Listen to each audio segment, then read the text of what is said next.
I'd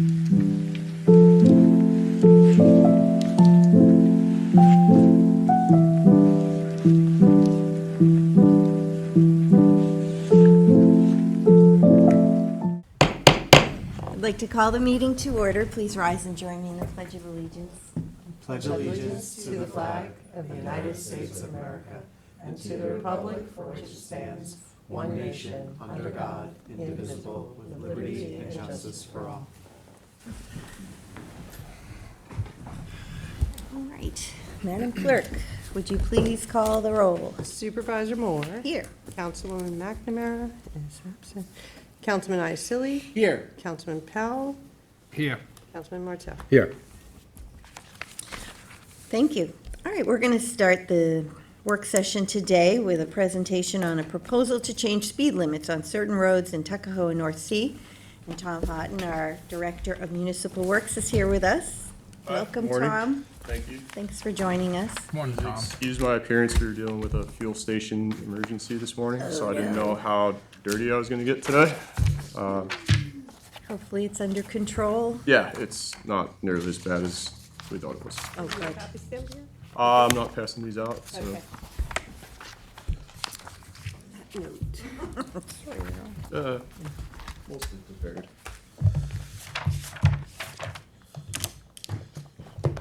So at the last town board meeting, or 2 town board meetings ago, we talked about noticing a public hearing for a reduction in the speed limit on Big Fresh Pond Road and a couple of surrounding roads that stem off of Big Fresh Pond Road.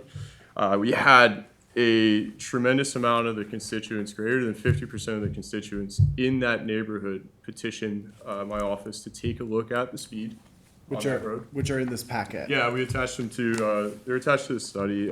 So when I saw that level of petition and that level of signatures and neighborhood support behind this, I commissioned a study with Nelson and Pope to take a look at the existing speed limit on the road, the curves, the traffic, the sight distances, all of that in the hope of potentially reducing the speed limit to 25 miles an hour. In 2022, New York State passed a law allowing speed limits to be reduced to 25 miles per hour, but they must be studied by a professional in traffic safety that's also a professional engineer. So I'm not a traffic safety professional. It's a separate certification. So you have to be a PE and a PTOE is the certification. So Nelson and Pope has that capability, as do many other traffic engineering firms.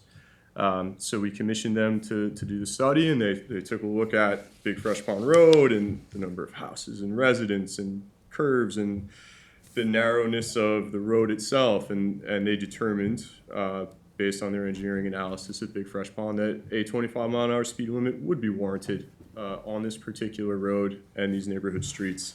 They also recommended a number of other signage improvements to Big Fresh Pond Road to notice the sharp curves and essentially educate the road users on this is not your everyday neighborhood road, right? You should express some caution. You should be aware of certain curves that are coming up, just because of how windy and how tight it is. Is that something we can just do without any kind of, Yeah, just so the- curve ahead? Yeah, kind the of caution sign? signs we can absolutely implement without a speed limit adjustment. But the big thing here was that the geometry and the conditions would support a reduction of 5 miles an hour in the speed limit from 30 miles an hour to 25 miles an hour. And the Civic Association in this area is hugely supportive of this. I think there's a HOA in this area as well, or a community group that meets, and they are also, yeah, a community group. I wasn't sure which one. They're immensely supportive of this as well. They deal with a lot of cut-through traffic between, Millstone Brook Road and North Sea Road. There's a number of bike events that go through here every year. There's just a lot of people cutting through here that don't necessarily live there as well, and it creates some semi-hazardous conditions for the residents of these streets. So we did the study. The study supported 25, and we were looking to put this on. and there were some questions at the noticing that required us to table. So I'll just say that I received emails from some residents asking about this because they knew that you had commissioned the study, I think in '23. Yeah, it's Or been right? quite some time. We weren't sure the right Early time to- 23. to implement this. So they had asked me about it, asking whether or not this has been done and what's next. So that's why we wanted to bring this forward, because the work has been done, and Tom, brought to my attention that it's study has various recommendations and has identified speeding to be a problem, as indicated on page 13 of 17. So, What happened in 2023? So we got the report, and then it just wasn't taken up by the board? I didn't put it forward. We had some preliminary discussions, and it was, should we go area wide? Should we just go the street? And Yeah. I just really wasn't sure of the support and also staffing level. But now you've got Um, a lot of support. Yeah, I think from the we had community. gotten a lot of different requests at that time, so we were thinking we needed to look at the bigger picture, but I don't think that ever happened, so, yeah. This is the most serious request we've ever gotten for 25. But it is gonna spur more requests. Yeah, Is and there a minimum of petitions? Like, is there a percentage that's required in order for us to take no, up action? until this time, it has just been the judgment of my office to look at the seriousness of the request and if the neighborhood supports it. New York State doesn't set a minimum, they don't set a maximum. There's no rules regarding what a town should study. We are able to set our own speed limits since our population is greater than 50,000. We're a suburban town. I prepared a lot of other research to talk about area-wide 25s. There are 36 other municipalities in New York State that have adopted area-wide since 2022.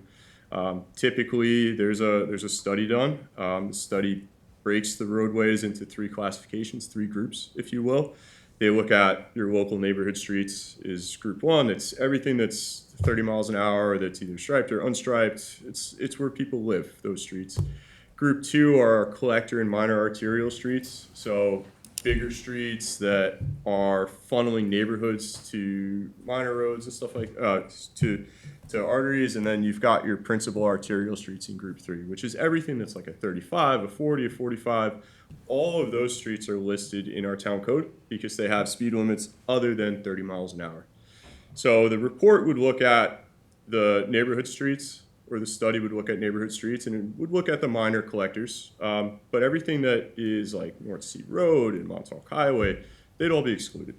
Those will never be 25, nor should they deserve to be 25. well, the town doesn't control that. Those are different municipalities. Yeah, correct. That as well. But like Noyak Road, we've set 30 on there. There's no way Noyak Road's going to 25. There's just too much traffic on that road. It probably wouldn't deem it. But a study might tell otherwise. But there are other major roads that we control that are too important, and honestly, the 85th percentile speeds are too high for good reason that it wouldn't result in 25. So an area wide would affect Big Fresh Pond. It would affect neighborhood streets in Watermill, like up in North Sea, where they're not posted. There's no striping, and it would probably result in a meaningful impact to the safety of the residents on these streets.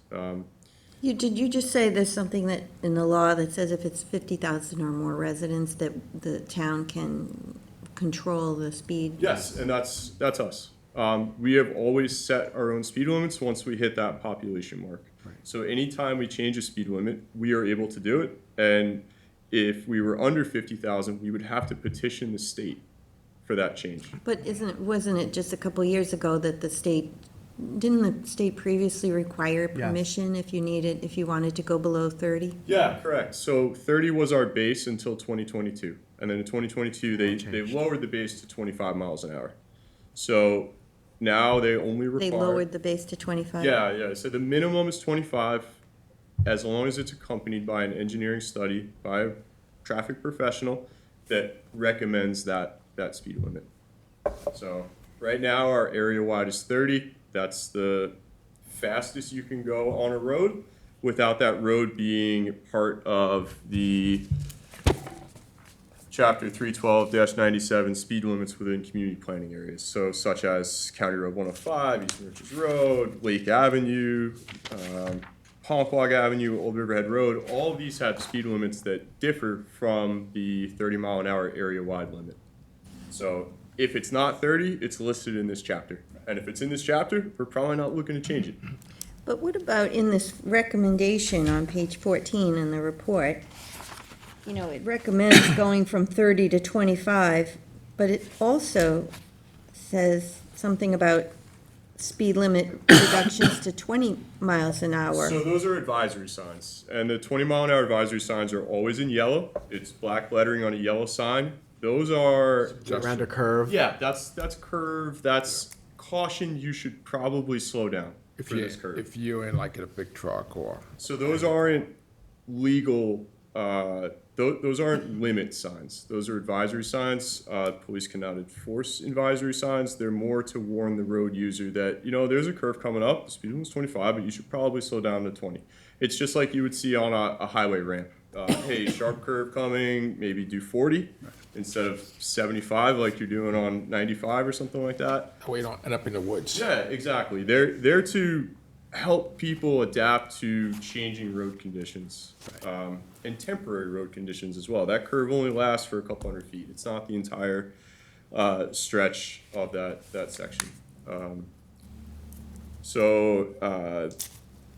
There are a couple studies that I found upstate. Stantec produced them. They're like 20 pages.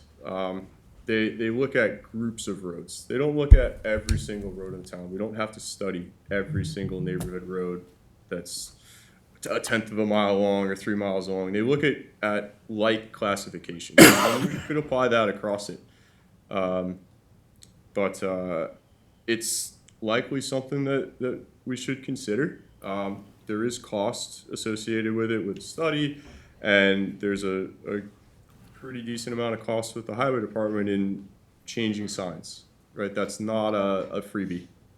So that could be something that we could consider. So are you saying that study can take into account, say, like Springville Road in Hampton Bays that kind of winds around? That gives you the same parameters, and therefore we don't need another study for that? We absolutely need another study. Okay. This study that Michael passed around is specific to this road and specific to these road So conditions. each road that's requested requires a separate study. No, what I was trying to say with the groups and the classifications of like roads, That would be a separate study in that itself. would be a broader study that could implement this across multiple neighborhood roads that are similar in characterization.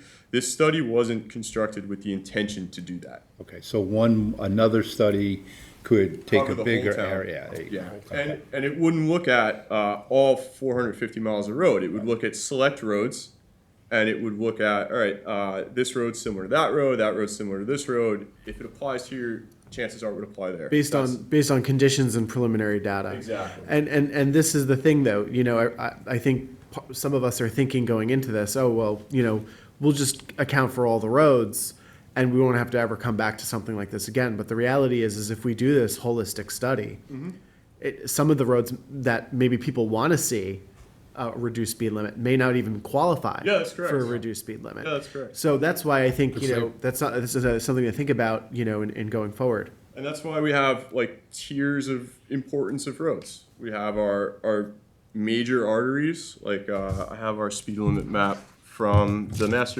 highway master plan here. You've got Route 27, right? Major artery. We've got 39. We've got Hill Street, which is in the village, of course. You've got Sandy Hollow. You've got Sabonic. You've got North McGee Street. These are roads that are critically important to getting neighborhoods onto these major arteries.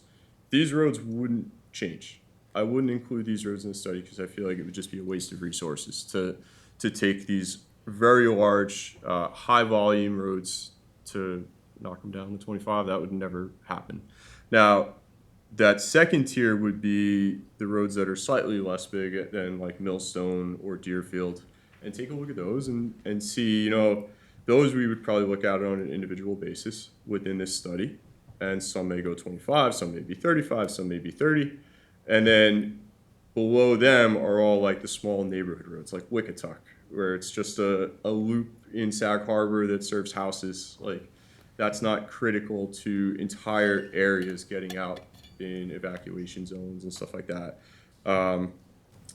Looking at like cross streets, like Fanning would probably get its own like mention in this study just because of the number of vehicles that travel. But Fanning might end up being a neighborhood road that ends up at 25 because it's a side street, it's a punk walk. Right. So we have a big town. We have like 450 plus mile of roads, excluding the state stuff. But you have neighborhoods like Oak Avenue up in Flanders where it's probably a good case for 25. I would just say that, and I'd be open to investigating the path forward to doing something townwide, but I also think that given the fact that you've already gone through the motion with the community here, Yeah. their support for this particular resolution, I think we should move forward with this resolution, similar to how we did the no parking in Watermill. No, was that Watermill? It was Bridgehampton, I'm sorry. Bridgehampton, and we did that recently with the community support, communities backing sent letters, they, signed petitions. I think, we should kind of move forward in the same direction here, given this was an official study, we spent money on this. Yeah. And the recommendations are very clear on what we should do. Yeah, I mean, we have recommendations that say, this road warrants 25 miles an hour. It would probably be safer at 25 miles an hour, so. I have a question on page 7. It shows that 2 of the 3 roads, when they studied the speeds, the measured speeds were below the current speed limit. That's what it looks like anyway. For Lakeside and Parish? Yeah, Yes. it looks like the average speed was between 23 and 27 Yes, miles per hour. that's the 85th percentile, so it's a little higher than average. It's the majority of the road users.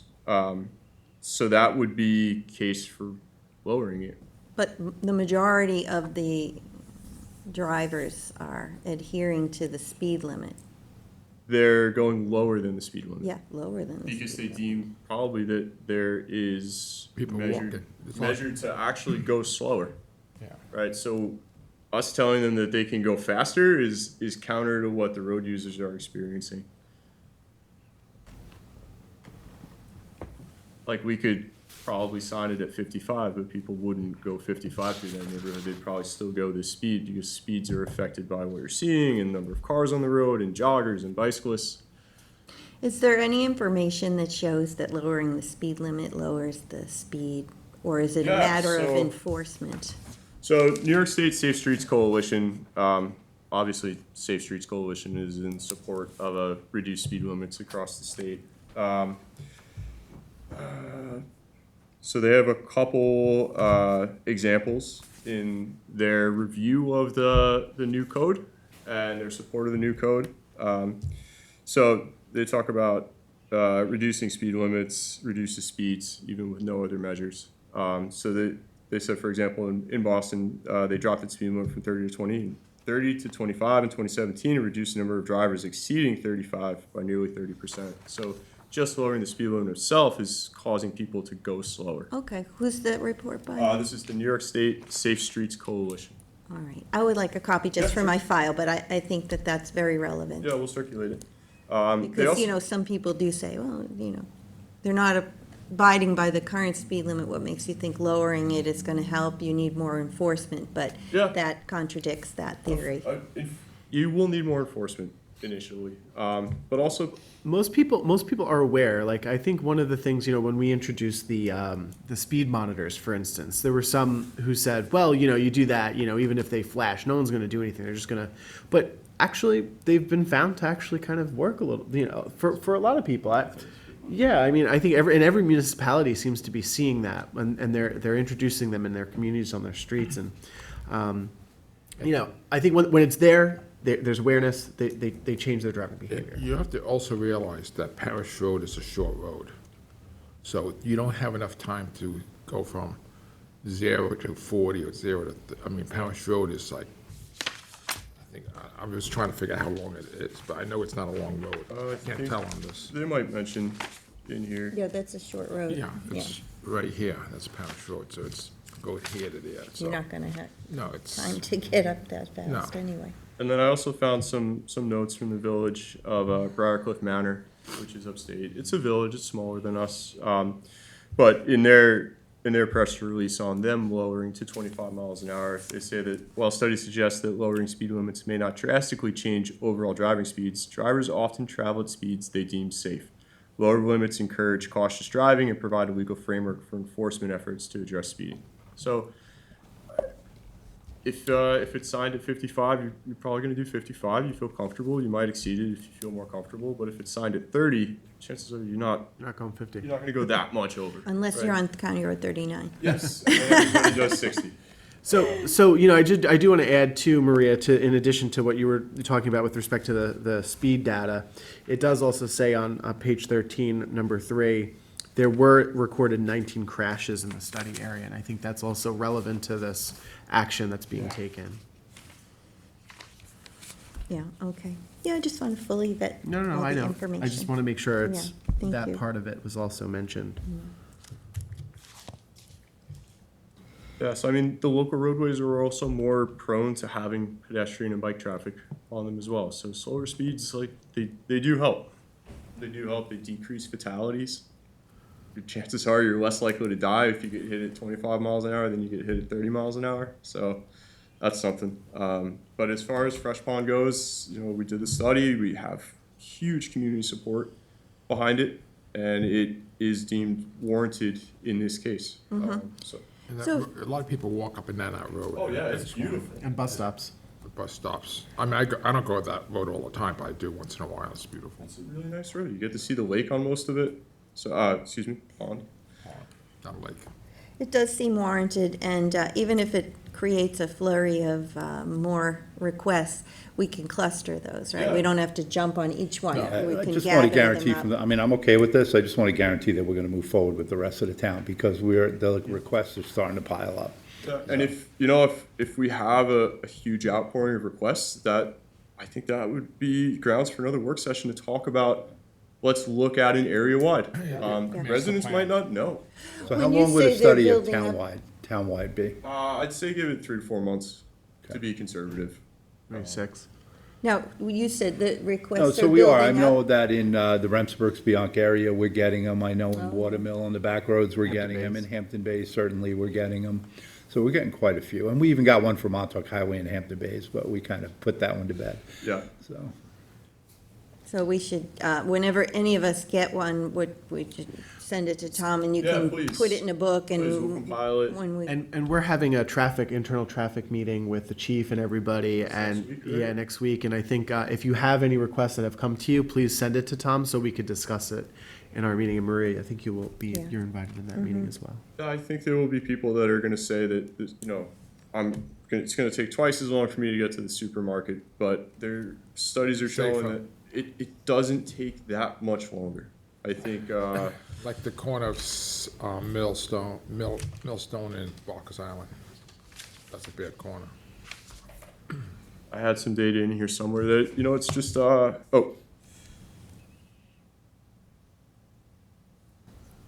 change from 30 miles an hour to 25 miles an hour adds only 1.4 minutes to a 6-mile trip. Most people are making short trips. It's not that much longer, but there is a safety increase associated with it.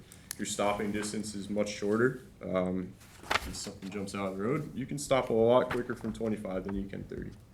So I think it's something that we really should consider. And let's see what kind of community support we're able to get from this. all right, so we'll put I have this a on list for you in a few for, weeks. put the resolution back on, schedule the public hearing, Yeah. and then, You can put it back on. we'll compile the other requests and do a study.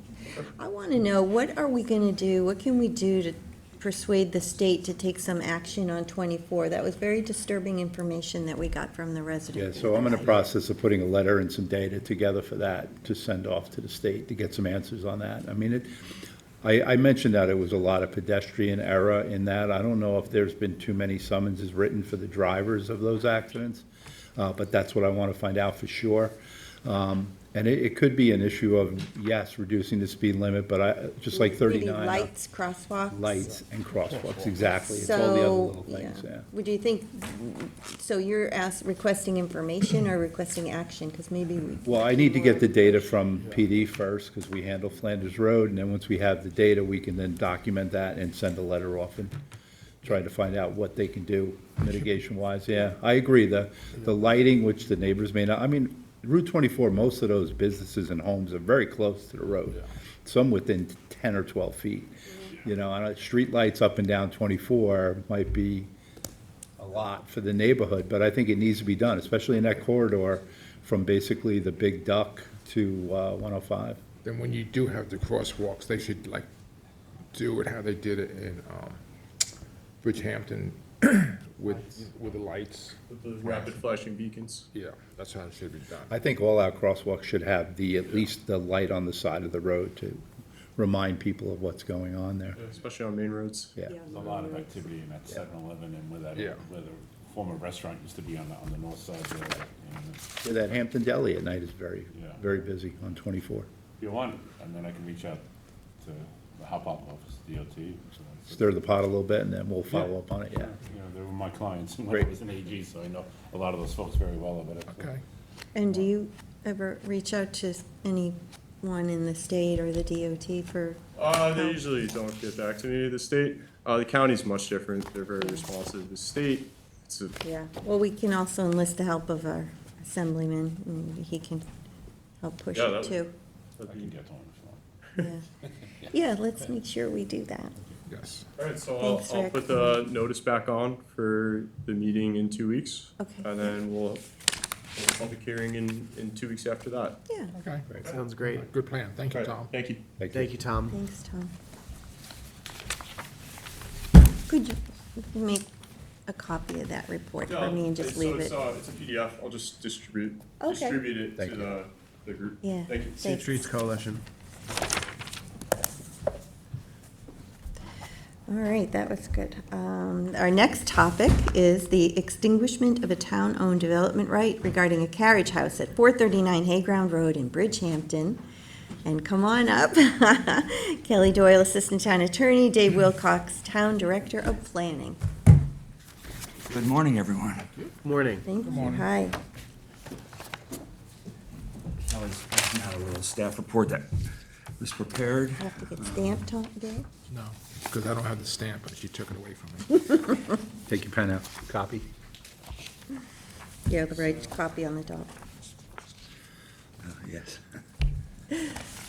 Okay, so this is kind of a parallel application or resolution for the town board in connection with a property that has applied for landmarking at 439 Hayground Road in Watermill. I believe you had a work session a few months or a month ago on the landmarking of that house and opened a public hearing and kept that hearing open pending a resolution on the development right. So we've prepared a resolution for the development right. I believe there's not a hearing on that, right? It's just There is a hearing. There is a Yep. hearing, The okay. hearing on the landmarking and the development right will be together on November 12th. Oh, okay. So Around the this, same day. yeah, this is just a work session to bring you up to speed on this development right that the town is providing as an incentive for the property owner to landmark their house. The staff report outlines the sections of the code that authorize you to do this. The chief building inspector and the planning and development administrator have indicated that this is in conformance with the code and the intent of the code to encourage preservation of historic structures. And everything is falling in line. This is the first time that the town has utilized this section in the code for the purposes of historic preservation. You commonly give development rights away for affordable housing as an incentive to get people to provide affordable housing. The code also gives you the authority to extinguish town-owned development rights to preserve historic structures. In this case, the development right is being used for a carriage house. So when anybody can apply for a carriage house. There are requirements on how big the property can be, and how big the carriage house can be relative to the size of the primary dwelling. When a carriage house is proposed in connection with an historic preservation designation, well, let me go back. If it didn't have a historic preservation component and someone wants a carriage house, they have to go and buy a development right. They have to get a development right to allow that second dwelling. When one of the buildings is going to be landmarked, the town waives that requirement for them to purchase a development right and will provide the development right from the town's development right bank. In this case, the property did not comply with the minimum lot areas to have a carriage house. However, the zoning board has granted the necessary relief to Is allow. the property? I'm sorry, How many acres is the property? I think it's 1 acre. Yeah, 7,000 square feet. just about, little over 1 acre. It's all wooded? It's not, No, not really. About half of it is wooded, perhaps. so it's- So, wait a minute, so I just want to understand, so you said you need a development right for the second dwelling unless the primary dwelling is deemed, or is landmarked, Well, and in either which the case. primary or the carriage house. Usually, it's the carriage house that will be landmarked because they tend to be smaller, old historic buildings. But it could be either or. In this case, it's the existing primary dwelling that will become the carriage house, which will allow them to build a second. So he has a home that he's preserving on the front of the property, and he wants to build a carriage house per se on the back. Well, the front will be designated as the carriage Carriage house, house, yeah. okay. And is that, is the new dwelling bigger than the present one? Yes. By how much? In their packet, there's a little, a site plan okay. that was approved by the It looks pretty, ZBA. it looks a lot bigger. It's a lot bigger, yes. Okay, and are they connected? No. Okay. But the sizes comply. Okay. But they didn't comply unless they got the variance, you're saying? The only aspect that they didn't comply with was the size of the property. So the property was the property was too small, or they couldn't make the setbacks? The property would have needed to be 60,000 square feet under our code to get a carriage house without a variance. So they're just at, just over 1 acre, just over 40,000, so. 47,000. 47,000. They comply with the zoning, they just don't comply with the 1.5 times requirement for a carriage house. But the zoning board has granted that variance, so. I remember this one. I remember the board having some concerns about it because, we're just allowing so much more development than would have ordinarily, just because this is going to be landmarked, right? That's basically what's happening, yeah.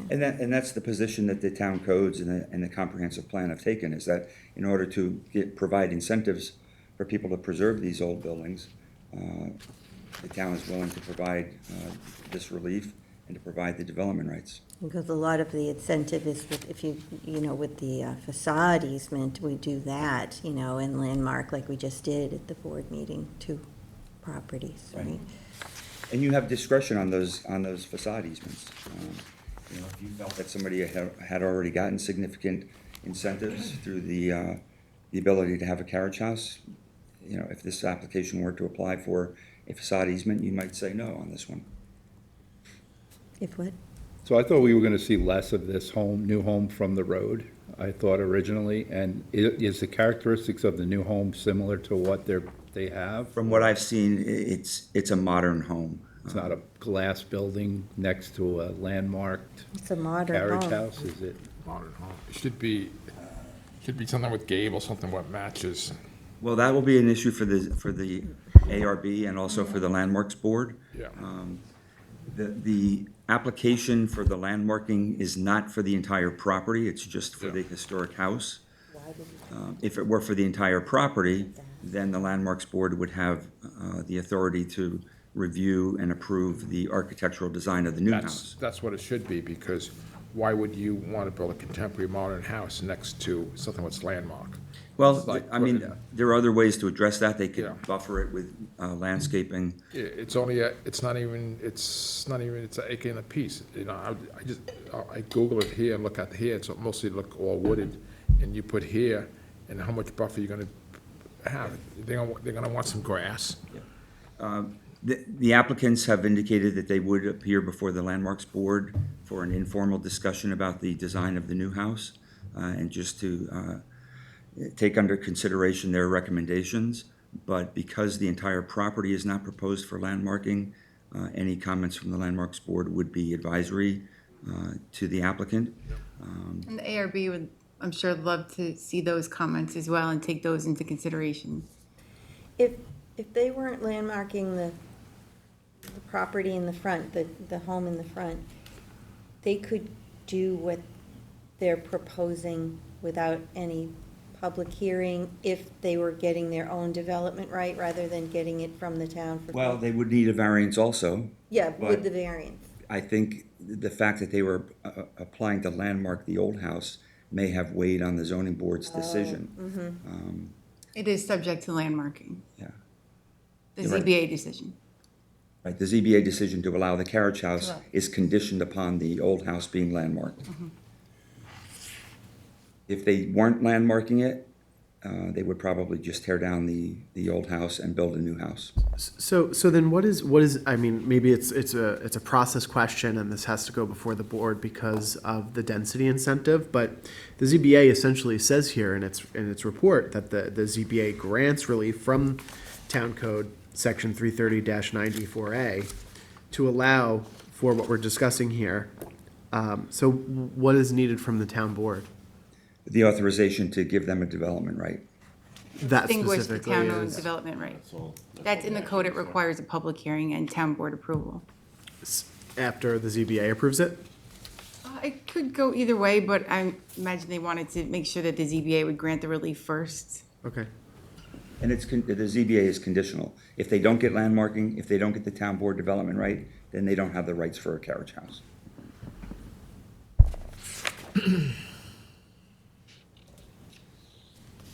But your point's well taken that if this doesn't happen, they can demolish, if it doesn't happen, they can demolish the existing structure and then they would have the ability to just build a new home They could build the house that they're proposing to build. How old is the, without even a variance House. probably, right? Because then, Correct. Yes, yeah. What year was it? It's 1790 or something like I that? think, yep, 17. Originally, we had thought it was like 1745, but the Landmarks Board did some research, and I think they came up with a date of 1790. Is that what we have in the report? Here, get the report. Somewhere. Picture of it? I just hit it. 1793. Get rid of that. And as you know, you had that report from the Landmarks Board for the hearing on the landmarking. It was a very extensive report. Houses on this. Documented the history of the owners, Houses. It's mixed. the significance of that family to the town's history. You want to see the neighborhood? nice, beautiful homes. Yeah, it's a mixed neighborhood. Is it the current owner that's doing this, or is he, I thought there was something about that he's selling it and the new owners? There's a sale involved, but the new buyer is the one that's applying for this. Sale hasn't gone through yet. I don't know for sure if it's still under contract or whether they've purchased it.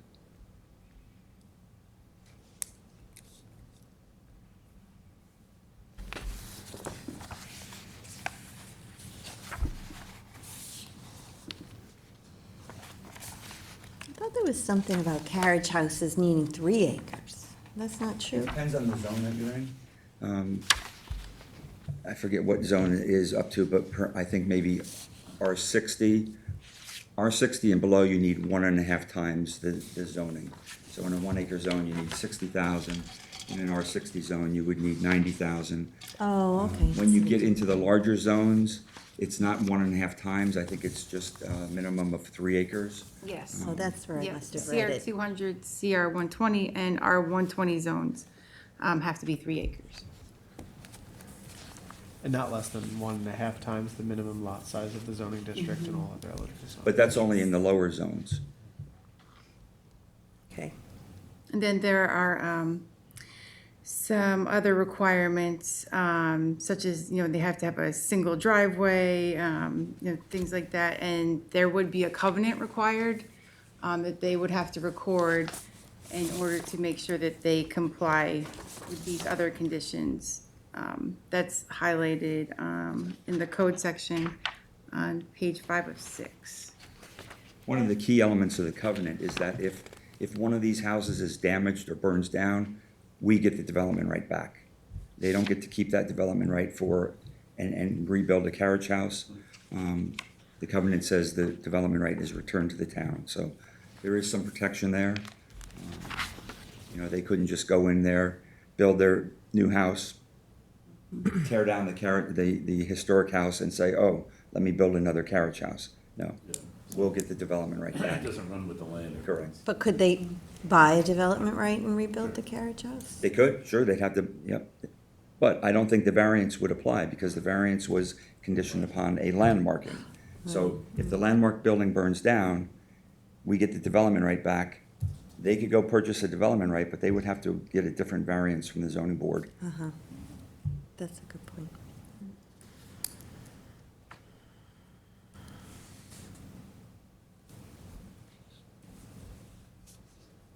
I don't see the shared driveway. It looks like the driveway is going into the new home, but I don't, where's it That's the only connecting? access point. Yeah, they're not showing Right. two They're not- driveways. No. Just have coming in.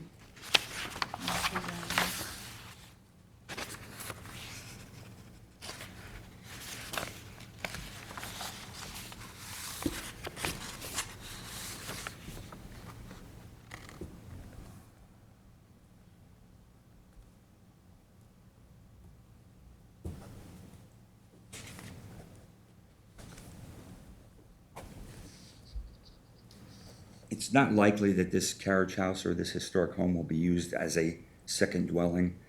It's small. Obviously, the owners are building a larger primary dwelling. This will most likely be used as a guest house. I can't imagine that they'll be renting it out as a year-round house. Seems like the motivation here is the significance of the landmark status of that building. That seems- Before this was, when this went on the market, I got a lot of calls from brokers. They wanted to know what they could do, couldn't do. A lot of people recognized the importance of trying to preserve that building. And I think we were fortunate to find a buyer that was willing to work with the town to preserve that. Most buyers probably would have just said, this is a great piece of property. We're just gonna tear this house down and build what we want. Yeah.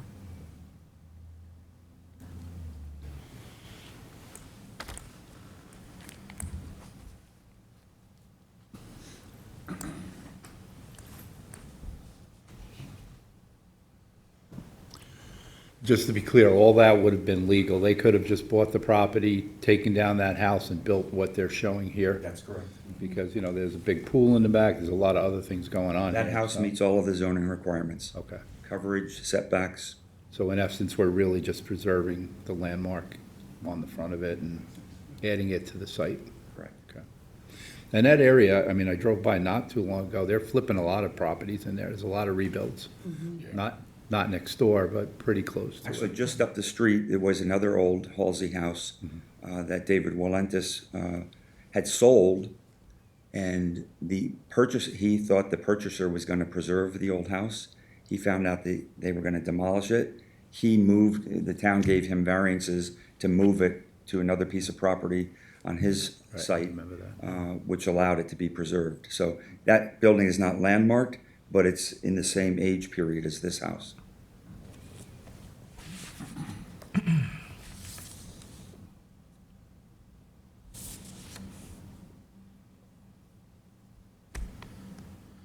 Well, for me, that makes a difference that he could do it anyway without preserving the home. So by us taking action, we're at least saving an Protecting it. historic structure. So this is on for a hearing. There'll be On the opportunity. 12th? On the 12th, yeah. Opportunity for the town board to hear, comments from the public. The property owner's attorney will be here. answer any questions. Mr. Benincasa. Yes. Yep. Will someone give a quick overview about the house too, the main house? now? Yes, but so it's actually on for a public hearing for the landmark portion and then the development right, so hopefully we can Combine them. combine them. Back to back. Yep. All right, anybody have any other questions? Thanks, guys. Well, thank you, this was a really helpful work session, appreciate it, we should always do this. Thank you for taking the time. Yep.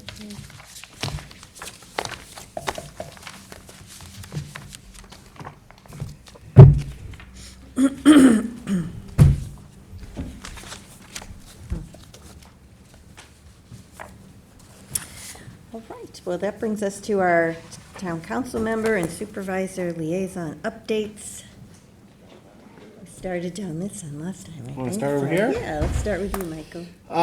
So not much this morning, but I did this past weekend. I attended an excellent event at the Bridgehampton Unitarian Congregation.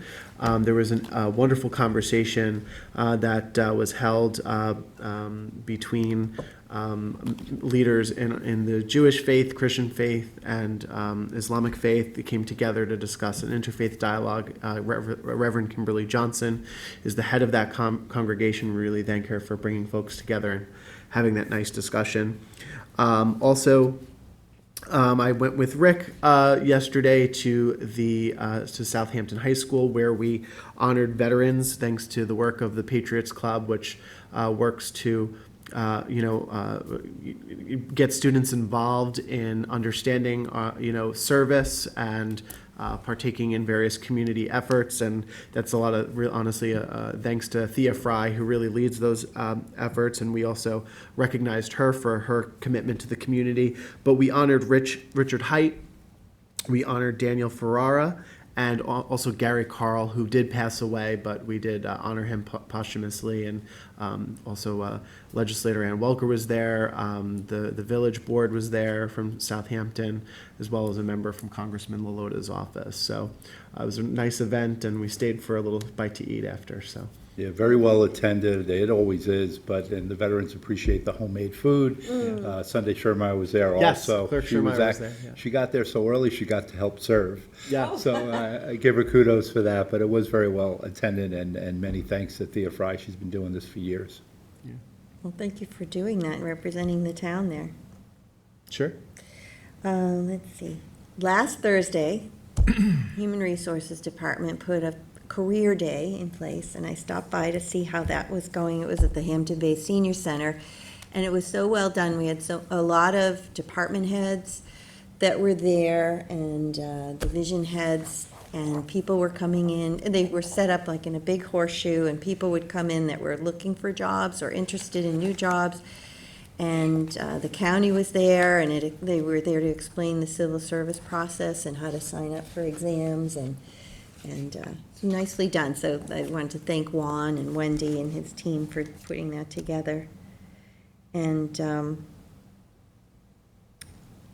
Jim and I and several others had a meeting. Kathleen, we met with the villages on the FIMP project because we need to get their cooperation on the next phase of FIMP and when we're all going to be required to make some payments. So Dorothy came, and I think they're getting more comfortable with the whole idea, and we're going to meet with them again next week.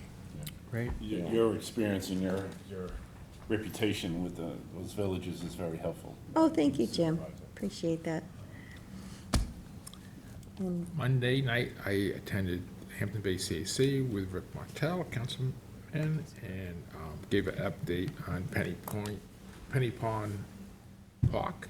And I have another quick update on that for Hampton Bay's people, that I have a site visit with a DC and dock engineer and Jackie later in November, another 3 weeks. I don't want to give the exact date because I don't want the whole neighborhood down there, to go over the permit and look some bulkheads. yeah, we've got to keep that project moving forward. Everybody's really looking Yep. forward to it, but at least the structure's down. So now that we're calling it Penny Pond Park, we've gotten some comments that there's another Penny Pond up in Red Creek. Is that So right? at some point, we're gonna have to give like a little history lesson on how that became Penny Pond. Huh. And maybe maybe it becomes Penny Park. So, it's confusing to some of the people who've been around for a while. It was the first thing I thought of when you said that, right? Yeah, Yeah. it is another penny So pond. that may need some tweaking, but that's okay. We can do that, that's Yeah, it's easy. not written in stone, just an Exactly. idea. All right, so let's see. Penny Creek. Yeah. Penny Creek Park. Not exactly alliterative, but. So Friday, I got to attend the Remsenburg Bianca Elementary School Red Ribbon Week presentation. It's a week that the kids, or actually 10 days that the kids kind of sign a board and commit to, being drug-free. And they start this at kindergarten, which is pretty amazing to me. Chief Kiernan spoke, and Chief, who usually, is 20 words or less at these things, spoke quite a while. He has quite a rapport with the young kids there, from kindergarten up. He gave a great presentation. But it was fun to be there. It was fun to sign the wall with the kids, so that was exciting. Friday night, we had the Youth Bureau open mic at the Hampton Coffee in Hampton Bays. Great turnout, I have to say. The next one's November 14th. I'll have to get you the location, but maybe we can all kind of make an appearance at Yeah, that that one. would be nice. It would be nice, and see what the Youth Bureau actually puts together. Saturday, we did the Franca trick or treat. Maria, I know you were there. We had a Yeah. good time. Saw you giving out candy. Yeah, it was the first time I've actually been on that side of it where I got to give out candy, so that was fun. They do a good job. Ludlam Am Park is really becoming a bit of a jewel in that area, and it's great that we're investing money into it. We did talk about the cameras going in there and so on, the new playground. So it was exciting to be there for the kids. We also, tomorrow, Saturday, November 1st, at the Hampton Bays Recycling Center is the Stop Throw Out the Pollutants. So Oh, you yeah. can- Yeah, so look it up on the website. You can see what you can actually dispose of on Saturday. So it's in Hampton Bays from 9 to 2. I just cleaned out my basement and put a big box of things together to take over. Could I also just, I forgot to mention one more thing, really, really important. The Disability Resource Fair, being organized by Jamie Bowden and the Disability Task Force. We are planning for that on November 1st. It's this Saturday at 12 p.m. at the Hampton Bays Senior Center. A lot of organizations are going to be there. We're actually going to get a presentation in the beginning by New York State OPWDD, explaining the process of getting through the open door, and also Silo, Self-Initiated Living Options, which is a great county-wide organization that helps folks with special needs, aids municipalities, but also assists families to try to get services for various issues. So they're going to be there. They're going to kick it off, and then there'll be a whole bunch of different service providers there to provide information. So that's, again, November 1st at 12 p.m. I hope people can make it. That was nicely done last year, and it sounds Yeah. like even more this year. Yes, there's actually, Thank you. we're hoping for a big turnout, hopefully. All right, well, if no one else has any other comments, then I move to go into executive session to discuss personnel, litigation, confidential legal advice, and acquisitions, and then close. Second. All in favor? Aye. Thanks, everyone.